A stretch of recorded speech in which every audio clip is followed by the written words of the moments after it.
కీర్తి ఎక్కడున్నావు? అర్జెంట్ కలవాలి.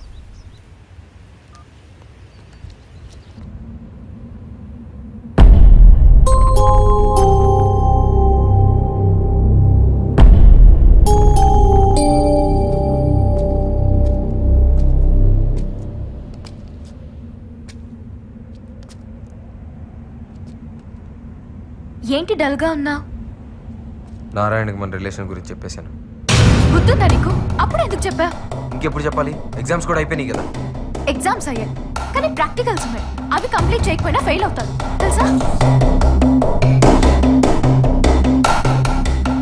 సరే, తెలుసో తెలియకో తెలియాల్సిందేగా చెప్పాను. అలా అయితే ఆ రోజే వాడిని వదిలేస్తే వాడు చచ్చేవాడు కదా. ఇంతకీ ఏమన్నాడు? వాడిలో ఏ మార్పు రాదు. మనం చేయాల్సిన దానికంటే చాలా ఎక్కువ చేసాం. ఇది కామన్ సెన్స్ ఉన్నోడికి ఎప్పటికైనా అర్థం. వాడు వచ్చి నీతో ఎంగేజ్మెంట్ అంటే తట్టుకోలేక నిజం చెప్పేశాను. ఇంకా ఎంతకాలం నా భార్యను ఇంకోటి ఎవరికి యాక్ట్ చేయమనాలి? నా వల్ల కాదు. మనం చేసింది అర్థం చేసుకుంటే వాడి జీవితమే బాగుపడుతుంది, లేదంటే నాశనం అవుతుంది. అరే ఇంత చెప్పినా ప్రేమే ముఖ్యం అంటే ఎవడు కాపాడగలుగుతాడు? చాలు, ఇంకా వాడికి మనకి సంబంధం లేదు.